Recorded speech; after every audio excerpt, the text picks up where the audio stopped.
नमस्कार दोस्तों, मेरा नाम है प्रदीप चौहान। बात समझनी है तो पूरी सुननी होगी। 30 जनवरी 1948 को जब गोडसे नाम के एक आदमी ने इस देश के राष्ट्रपिता महात्मा गांधी पर गोली चलाई थी, तो गोडसे ने इसलिए महात्मा गांधी को नहीं मारा था, जैसा कि आजकल लोगों को बताया जा रहा है कि वो महात्मा गांधी से नाराज था कि देश क्यों बंटने दिया।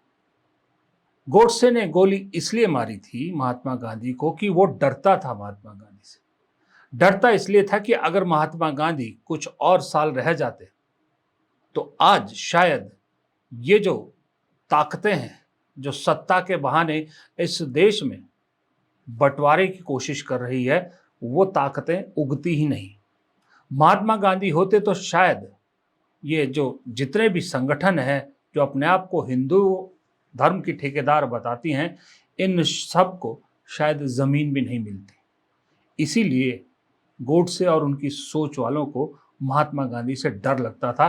और जब आदमी डरता है, जब आदमी को लगता है कोई चारा नहीं बचता, तो आखिरी उपाय उसके पास यही होता है कि हमला कर दो और सामने वाले को जितना नुकसान हो सके उतना नुकसान पहुंचा दो। यही गोडसे की सोच थी। लेकिन महात्मा गांधी चले गए, गोडसे जेल में चले गए, लेकिन तब से लेके दो विचारधाराएं इस देश में एक साथ चल रही हैं। एक गांधी की विचारधारा, एक गोडसे की विचारधारा। लेकिन लगातार लगातार गोडसे की विचारधारा गांधी की विचारधारा से हारती रही है इस देश में।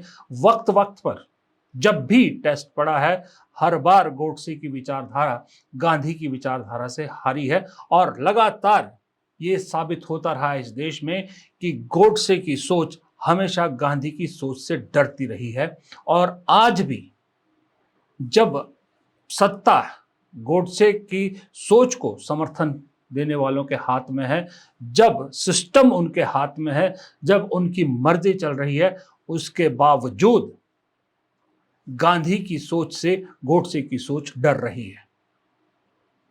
गांधी की सोच इस वक्त कमजोर स्थिति में है, लेकिन कुचलने की लाख कोशिशों के बावजूद न गांधी मिटे, न गांधी की सोच मिटी, न वो गांधी मिटे, न आज का गांधी मिटेगा। आज भी गोडसे की सोच कैसे गांधी की सोच से डर रही है, इसका सबसे बड़ा उदाहरण है जब बीजेपी का एक प्रवक्ता, क्या नाम है उसका, प्रिंटू महादेव, केरल का प्रवक्ता, एक टीवी चैनल पर राहुल गांधी की छाती पे गोली मारने की धमकी देता है या गोली चलने की धमकी देता है। तो ये उसकी बहादुरी नहीं या उसकी फ्रस्ट्रेशन नहीं, उसका डर है। ये उस गोडसे की सोच का डर है, जिस गोडसे की सोच को लग रहा है कि बड़ी मुश्किल से बड़ी चालाकियों से हाथ में सत्ता आई थी और ये एक और नया गांधी कहां से आ गया, उसी गांधी की विचारधारा पे चल रहा है। ये तो ना करप्ट पॉलिटिशियन है, ना झुकता है, ना डरता है। यही तो महात्मा गांधी में भी था। अंग्रेज क्यों परेशान थे कि ना महात्मा गांधी बिकते, ना महात्मा गांधी डरे, ना महात्मा गांधी झुके। जिस तरह से उस गांधी ने अंग्रेजों को इस देश से भागने पर मजबूर किया, इन गोडसेवादी सोच के लोगों को लग रहा है कि ये आज का गांधी हमें भी सत्ता से बेदखल करने की तैयारी में है या कर सकता है। याद है आपको, पिछले साल जब लोकसभा चुनाव हो रहे थे तो दिल्ली के एक नेता, बीजेपी के एक नेता तरविंदर सिंह ने भी कुछ इसी तरह की धमकी राहुल गांधी को दी थी, जब उसने कहा था कि राहुल गांधी का भी वही हाल होगा जो उसकी दादी और पिता का हुआ था। याद है आप? और वो आदमी इतना बेशर्म कि पहले कांग्रेस में ही था, कांग्रेस के ही तलवे चाट चाट के नेता बना था। क्या हुआ? राहुल गांधी का कुछ उखाड़ पाए? आज तक नहीं उखाड़ पाए ना। उल्टा बीजेपी 240 पे अटक गई, जो 400 पार का सपना लेके बैठी थी। मोदी जी को बैसाखियों पर आना पड़ा। न तब मोदी जी समेत बीजेपी के किसी नेता ने तरविंदर सिंह के बयान की भर्त्सना की थी, ना आज बीजेपी पिंटू महादेव के बयान की भर्त्सना कर रही है। अगर एक राहुल गांधी जिस रास्ते से गुजर रहे हैं, जहां एक कार्यक्रम हो गया, वहां राहुल गांधी को निकले वक्त हो गया, पीछे से कोई सिरफिरा मंच पे चढ़ जाता है और वो मंच से माइक से प्रधानमंत्री की मां को लेकर कुछ कहता है, तो पूरे देश को रोने पर मजबूर किया जाता है। यूं माहौल बना दिया जाता है कि पूरा देश रो रहा है। लेकिन लीडर ऑफ ऑपोजिशन उसको सरेआम एक राष्ट्रीय चैनल, एक टीवी चैनल के, सैटेलाइट चैनल के मंच पर गोली मारने की धमकी दी जाती है, तो सरकार के कान पर जूं तक नहीं देखती। कांग्रेस पार्टी के जीएसओ केसी वेणुगोपाल को चिट्ठी लिखनी पड़ती है गृह मंत्री को कि उसके खिलाफ कार्रवाई की जाए। फिर भी अब जब तक मैं ये वीडियो बना रहा हूं, कोई कार्रवाई अब तक नहीं हुई है। तो ऐसे में क्या बताने की जरूरत है किसी को कि ये डर किसका है, कौन डर रहा है और किससे डर रहा है? अहिंसा कायरता की आड़ नहीं होती, अहिंसा वीरता का सर्वोच्च गुण होता है। और ये गुण हमने अपने आजादी के आंदोलन में देखा, जब अहिंसा के रास्ते से हमने अंग्रेजों को हराया। और जो वैचारिक लड़ाई होती है, उसके हथियार कोई गोली बारूद बंदूक नहीं होते, उसके हथियार विचार होते हैं। लेकिन जब प्रतिद्वंदी के पास विचारों के हथियार नहीं होते परास्त करने को, तो वो हिंसा का सहारा लेते हैं, जैसे कि गोडसे ने लिया। जो राइट विंग एक्सट्रीमिज्म है, चरमपंथी मानसिकता है, उसने गांधी जी को गोली मार दी। आज फिर से वही right wing extremism Rahul Gandhi को धमकी दे रहा है। भारतीय जनता पार्टी के प्रवक्ता ने टीवी पर आकर कहा कि राहुल गांधी की छाती पर गोली मार देनी चाहिए। कोई एक्शन नहीं हुआ है अभी तक। इससे पहले सीआरपीएफ ने एक चिट्ठी लिखी, एक नहीं अनेक चिट्ठियां लिखी, चिट्ठी को लीक किया। खड़गे जी को चिट्ठी लिखी राहुल गांधी जी की सुरक्षा को लेकर, लीक किया। राहुल गांधी की सुरक्षा को लेकर यह राजनीति क्यों बनाई जा रही है, माहौल क्या बनाया जा रहा है, इसमें षड्यंत्र की बू आती है। और कौन रच रहा है ये षड्यंत्र? ये वही लोग हैं जो वैचारिक लड़ाई में हार रहे हैं, जिनके पास विचार को विचार से परास्त करने के हथियार नहीं हैं। ये षड्यंत्र बेनकाब होना होगा। पहले आपने गालियों का इस्तेमाल करके राहुल गांधी को चुप कराने की कोशिश की, अब गोलियों की धमकी दे रहे हो। ये डर है सत्ता हाथ से जाने का। ये डर है कि अगर एक बार सत्ता हाथ से निकल गई तो इतने सालों में जो कुकर्म किए हैं, उन सब कुकर्मों की सजा बराबर मिलेगी। एक एक चीज का हिसाब लिया जाएगा, और जब वो हिसाब लिया जाएगा तो पहले के गोडसेवादी सोच के लोगों ने माफी मांग के, चिट्ठियां लिख लिख के माफी मांग के अपनी जान बचाई या अपने लिए जो भी मिलता था वो ले लिया। अब तो वो भी पॉसिबल नहीं है, क्योंकि अब की बार सत्ता से बाहर गए तो हिसाब यहीं का यहीं होगा। अंग्रेज देश छोड़ के चले गए तो वो अपने हिसाब किताब से बच गए, लेकिन ये तो देश छोड़ के भी नहीं जा सकते। कितने जाएंगे देश छोड़ के और कहां जाएंगे? वो 47 का वक्त नहीं है, 48 का वक्त नहीं है। इसलिए जब ये महादेव, पिंटू महादेव राहुल गांधी को लेकर ऐसी बात करता है, तो वो डर दिखता है कि गोडसे की सोच आज भी गांधी की सोच से कैसे डरी हुई है, कैसे हार रही है। जब राहुल गांधी कहते हैं कि लड़ाई दो विचारधाराओं की है, एक गांधी की विचारधारा जो मोहब्बत की विचारधारा है, एक संघ की विचारधारा जो नफरत की विचारधारा है, तो उसका मजाक उड़ाया जाता है। लेकिन अब दिख रहा है कि वो गांधी भी सही था, ये गांधी भी सही है, क्योंकि ये संसार का नियम है, जब तक अच्छाई है तब तक बुराई भी रहती है, दोनों में से कोई मिट नहीं सकती। लेकिन आपको दिखेगा, ज्यादातर वक्त में हम सबको दिखता है कि बुराई की जीत हो रही होती है, लेकिन असल में बुराई डर के मारे वो सब हथकंडे अपना रही होती है, जिससे उसका पतन और जल्दी होता है। और जब सच्चाई जीतती है तो सच्चाई की जीत मजबूत होती है, लंबे समय के लिए होती है। झूठ की और बुराई की जीत बहुत शॉर्ट टर्म की होती है। ये मैं ज्ञान नहीं दे रहा, ये हमने जो बचपन से पढ़ा है, ये उस आधार पे कह रहा हूं। अब जो पढ़ाया जा रहा है स्कूल के बच्चों को, वहां ये सब चीजें नहीं पढ़ाई जा रही, वहां कुछ और ही ज्ञान पढ़ाया जा रहा है। लेकिन हमने जो पढ़ा है उसके आधार पे तो यही निष्कर्ष निकलता है कि झूठ जितना ही बलवान हो जाए, नफरत जितनी ही बलवान हो जाए, जिंदगी बहुत छोटी होती है उसकी। बहुत जल्दी आती है, बहुत जल्दी ऊपर चढ़ती है और बहुत जल्दी जाती है। यहां भी कुछ ऐसा हो गया है। 11 साल हो गए हैं। अब विदाई का वक्त है और विदाई के वक्त का डर, विदाई के वक्त की फ्रस्ट्रेशन, विदाई के वक्त का जो आप यूं कह सकते हो सहमापन, उसकी झलक है ये कि राहुल गांधी को इस तरह की धमकियां दी जा रही है। हैरानी थोड़ी सी तब होती है कि ये राहुल गांधी कोई मामूली इंसान नहीं है, कोई टटपुंजिया नेता, कोई चलता फिरता नेता नहीं है। लीडर ऑफ ऑपोजिशन है। चलिए, लीडर ऑफ ऑपोजिशन भी छोड़ दीजिए, 99 सांसदों वाली पार्टी का नेता है, ये भी छोड़ दीजिए, पर कम से कम इतना तो सोचिए कि इस आदमी ने अपनी दादी और अपने पिता दोनों को शहीद होते देखा है, आतंक के हाथों मरते देखा है।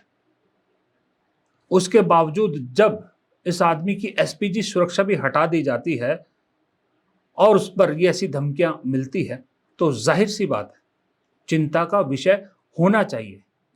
सिर्फ कांग्रेस के लिए नहीं, पूरे देश को चिंता का विषय होना चाहिए कि वापस उस दौर में इस देश की राजनीति को नहीं जाने देना है जिस दौर में इस तरह की घटनाएं हुआ करती थी। लेकिन सरकार, मुझे नहीं मालूम क्यों इन चीजों को सीरियसली नहीं ले रही। और मुझे आज सरकार से जितनी नाराजगी या हैरानी है सरकार के रुख पर इसको लेके, उतनी ही हैरानी या उससे भी ज्यादा हैरानी मुझे कांग्रेस पार्टी के रुख को लेकर है। जब से राहुल गांधी को थ्रेट आया है, तब से केसी वेणुगोपाल ने चिट्ठी लिखी, पवन खेड़ा हो गए, रागिनी नायक हो गई, सुप्रिया श्रीनेत हो गई, अलका लांबा हो गई, अजय राय हो गए, श्रीनिवास हो गए, बीवी सिन्हास या यूथ कांग्रेस के प्रेसिडेंट हो, ये सब इसकी भर्त्सना कर रहे हैं। वीडियोस डाले हैं इन्होंने, सोशल मीडिया पर पोस्ट किया है। लेकिन हैरानी की बात यह है कि ये देखिए, ये सीडब्ल्यूसी की मीटिंग होती है ना, जब इसमें पूरा जमावड़ा है इन सफेद कुर्ते पजामे वालों का, जो अपने आप को जन्मजात कांग्रेसी कहते हैं। इनमें से सिवाय अशोक गहलोत के और किसी सीनियर नेता ने चुप्पी नहीं तोड़ी इस मुद्दे पर। सब खामोश, सब शांत। क्यों? ये शांति पता क्या बताती है? ये शांति ये बताती है कि राहुल गांधी जो कांग्रेस को लेकर कर रहे हैं वो बिल्कुल सही रास्ते पर है। वो जो कांग्रेस से इन सब दोगले चेहरों को बाहर कर रहे हैं ना, और ये जो बोलने वाले चेहरे हैं, नए चेहरे, इनको वापस ला रहे हैं, इनको जिम्मेदारी दे रहे हैं, बिल्कुल सही कर रहे हैं। जो लोग सोचते हैं ना कि जो वरिष्ठों को या जो सीनियर नेता है उनको नहीं डिसाइड करना चाहिए, करना चाहिए। राहुल गांधी ने यह साबित कर दिया, इस घटना ने यह साबित कर दिया। और दूसरी बात, एक और उदाहरण आपको दिखाता हूं, जहां पर राहुल गांधी के साथ इन वरिष्ठों को खड़ा होना चाहिए, वहां पी चिदम्बरम जैसा नेता, जिसको कांग्रेस ने क्या नहीं दिया। मनमोहन सिंह के बाद एक सरकार में नंबर 2 मंत्री, सबसे सीनियर मंत्री, गृह मंत्री रहे, वित्त मंत्री रहे, बहुत कुछ रहे। वो एक गोदी चैनल एबीपी न्यूज को इंटरव्यू देते हुए कह रहे हैं कि 26/11 जब हुआ था, मुंबई अटैक जब हुआ था, तो अमेरिका की दबाव में हमारी सरकार ने कार्रवाई नहीं की थी, क्योंकि जो विदेश मंत्रालय है वो नहीं चाहता था। जब बीजेपी बैकफुट पे है ऑपरेशन सिंदूर को लेकर, तब आपको ऐसा इंटरव्यू, और ऐसा इंटरव्यू हो भी गया तो इस मुद्दे पे बात करने की जरूरत क्या है? और सच बोल रहे हैं इसकी तो कोई गारंटी है ही नहीं, क्योंकि पी चिदम्बरम बाहर के रास्ते पर है, उन्हें दिख रहा है। कांग्रेस में अब उनको कोई पूछने वाला नहीं है, और अब इस तरह का उल्टी बयानबाजी कर रहे हैं, और गोदी मीडिया इसको खूब उछाल रही है। ऐसे नेताओं को कांग्रेस से अगर राहुल गांधी बाहर कर रहे हैं, घर बिठा रहे हैं, बहुत अच्छा कर रहे हैं, बहुत अच्छा कर रहे हैं। मैं ये नहीं कहता कि नई पौध जो राहुल गांधी ला रहे हैं वो कांग्रेस को जिता देगी, या बहुत अच्छे हैं, मुझे इससे कोई फर्क नहीं पड़ता, पर कम से कम विपक्ष के नाम पर एक विपक्ष तो दिख रहा है। अगर यही चेहरे जो कहने को सीडब्ल्यूसी की बैठक में बैठे रहते हैं, और जब राहुल गांधी को थ्रेट आ रही है, राहुल गांधी की मां का मजाक उड़ाया जाता है या किसी और चीज को मजाक उड़ाया जाता है, तब ये दही मुंह में डाल के चुपचाप बैठ जाते हैं। ऐसे विपक्ष से तो विपक्षहीन होना ज्यादा बेहतर है। अब कम से कम विपक्ष विपक्ष तो दिख रहा है, कम से कम आवाजें तो उठ रही है। और जब से आवाजें उठने लगी है, विपक्ष मजबूत हुआ है, तब से ये सरकार किस तरह से चरमरा रही है, किस तरह से रोजाना नीचे गिर रही है, ये भी हम सबको दिख रहा है। तो ऐसे चिदंबरम जैसे कांग्रेसियों को, राहुल गांधी को तुरंत से तुरंत जितना जल्दी हो सके बाहर कीजिए, निपटाइए। इनसे जो डैमेज होना होगा एक बार होगा, अगर अंदर रखोगे तो बार बार डैमेज करेंगे। एक बार डैमेज सह लीजिए और इनको बाहर कर दीजिए, ताकि एक मजबूत सरकार के सामने एक मजबूत विपक्ष दिखे, अल्टरनेट लोगों को दिखे। अभी तो लोग, अब तो नहीं, मतलब पिछले साल तक तो यही सवाल पूछते थे लोग कि अगर मोदी नहीं तो कौन। अब लोग इस सवाल से थोड़ा सा दूरी करने लगे हैं। इसको और मजबूत करने की जरूरत है, क्योंकि इस वक्त जितनी कमजोर पोजीशन पे सरकार है ना, उतनी पिछले 11 साल में कभी नहीं थी। वरना आप सोचिए, जीएसटी की गलती को सुधारने को सेलिब्रेट किया जा रहा है और जबरदस्ती सेलिब्रेट करवाया जा रहा है। लोगों में अट्रैक्शन नहीं पकड़ रहा वो मुद्दा। क्रिकेट को ऑपरेशन सिंदूर के साथ जोड़ के प्रधानमंत्री से लेके हर नेता क्रिकेट की जीत को, कल जो एशिया कप की जीत हुई उसको लेके देशभक्ति से, अपने पॉलिटिक्स से जोड़ रहे हैं। प्रधानमंत्री कह रहे हैं कि operation Sindoor on the games field, outcome is same, India wins, congrats to our cricket. Operation Sindoor के साथ जोड़ रहे हैं क्रिकेट मैच को। और क्रिकेट मैच में क्या क्या नौटंकियां करवाई गई है इस टीम से, ये बताने की भी जरूरत नहीं। पवन खेड़ा ने ठीक लिखा, प्रधानमंत्री को ठीक जवाब दिया कि प्रधानमंत्री जी, पहली बात तो क्रिकेट मैच की तुलना युद्ध के मैदान से करना ठीक नहीं है। लेकिन मजेदार अगली लाइन है, देखिए। दूसरी बात है कि अगर आपने तुलना कर ही दी है तो आपको भारतीय टीम से यह सीखने की जरूरत है कि जब जीत के करीब हो तो किसी थर्ड एम्पायर के कहने पर अच्छे कप्तान सीज फायर नहीं करते। सही जवाब दिया, सही लिखा। कहा जाता था ना, अटल बिहारी वाजपेयी भी बहुत जोर देते थे इस बात पे कि खेल और धर्म को राजनीति से दूर रखना चाहिए। लेकिन इस सरकार ने, खास करके तीसरी टर्म में जब से कमजोर हुई है, हिल रही है सरकार, धर्म को राजनीति से पूरी तरह से पिछले 11 साल से कैश किया जा रहा है। अब तो ज्यादा हो गया कैश। और अब क्रिकेट खेल को भी नहीं छोड़ा, खेल में भी राजनीति, सेना को भी राजनीति में घसीट लिया। हर चीज को राजनीति के लिए इस्तेमाल किया जा रहा है। जिन जिन चीजों को 75 साल में भारत की पॉलिटिकल पार्टीज ने राजनीति से दूर रखा, वो सब चीजों को राजनीति में घसीटा जा रहा है। वो सिर्फ इसलिए क्योंकि स्थिति कमजोर है। कभी भी कुछ भी हो सकता है, कोई भी बाजी पलट सकती है। और जैसा मैंने पहले भी कहा था कि मोदी जी, अमित शाह को हटने का डर नहीं है। वो जानते हैं कि सरकार रहेगी, कोई और प्रधानमंत्री बन जाएगा, उनको उस चीज का डर नहीं है। डर उस चीज का है कि जिस दिन वो हट गए उसके बाद जो उनके साथ होगा, जो उनके मामले खुलेंगे, डर उस चीज का है। इसलिए साम दाम दंड भेद जो बने, सत्ता में बने रहने के लिए इस्तेमाल करो। और ये क्रिकेट को लेके, इस मैच को लेके 3 बार पाकिस्तान से खेले हैं हम, जिसको लेके इतनी भर्त्सना हुई, उसका प्रेशर कितना था, क्रिकेट टीम के किसी खिलाड़ी पे कितना प्रेशर था, अगर आपको जानना है ना, तो उनसे भी ज्यादा प्रेशर किसी और इंसान पर था। वो था इस इंसान पर। देखिए, भारतीय टीम के कोच गौतम गंभीर, जीत के बाद जरा इनके वो देखिए, हाव भाव देखिए, कितने खुश हो रहे हैं। इतना खुश ये आदमी तब भी नहीं हुआ था जब 2011 में खिलाड़ी के तौर पर वर्ल्ड कप जीता था, 50 ओवर का वर्ल्ड कप जीता था। तब भी इतना खुश नहीं हुआ था जितना कल खुश हुआ। क्योंकि मैं समझ सकता हूं गौतम गंभीर की हालत। सबसे ज्यादा दबाव में अगर कोई था तो वो गौतम गंभीर था, क्योंकि बीजेपी का नेता है, बीजेपी से एमपी रहा है और कोच बनाया गया। कई डिजर्विंग लोगों को हटाते हुए इसे कोच बनाया गया। और क्यों बनाया गया, किस वजह से बनाया गया, ये भी आप समझते हैं। तो वो दबाव इस शख्स पे था कि अगर कल कहीं गलती से भारत मैच हार जाता है तो इस आदमी के साथ क्या क्या होता या कैसे नपता ये आदमी, बताने की जरूरत नहीं। ये हालत है। ये हालत तब होती है जब आदमी सारे हथकंडे तब अपनाता है जब स्थिति खराब होती है, और जब आदमी कॉन्फिडेंस में होता है तब ये सब करने की ज़रूरत नहीं पड़ती, तब अपने काम से मतलब रखता है, जो कर रहा है उसको करता है। ये सब हथकंडे अपनाने की ज़रूरत नहीं होती कि बचत उत्सव, क्रिकेट मैच, ये सब करने की ज़रूरत नहीं होती। तो अब ऐसे मौके पे राहुल गांधी को थ्रेट देकर इतना बड़ा मुद्दा बीजेपी ने कांग्रेस को पकड़ाया, लेकिन कांग्रेसिए, सीनियर कांग्रेसिए मुंह में दही जमा के कहीं बैठ के उसको आइसक्रीम बनने की या लस्सी बनने का इंतजार कर रहे हैं, मुझे नहीं मालूम।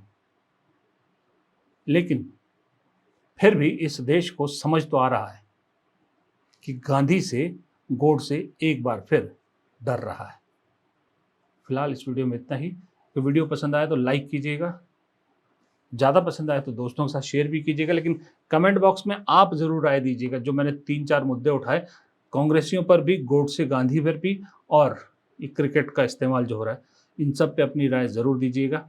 हमारा ज्ञानवर्धन होता है, बहुत ताकत मिलती है हमें। और अगर आपने चैनल को सब्सक्राइब नहीं किया तो हाथ जोड़ के गुजारिश है, चैनल को सब्सक्राइब ज़रूर कीजिएगा। नमस्कार।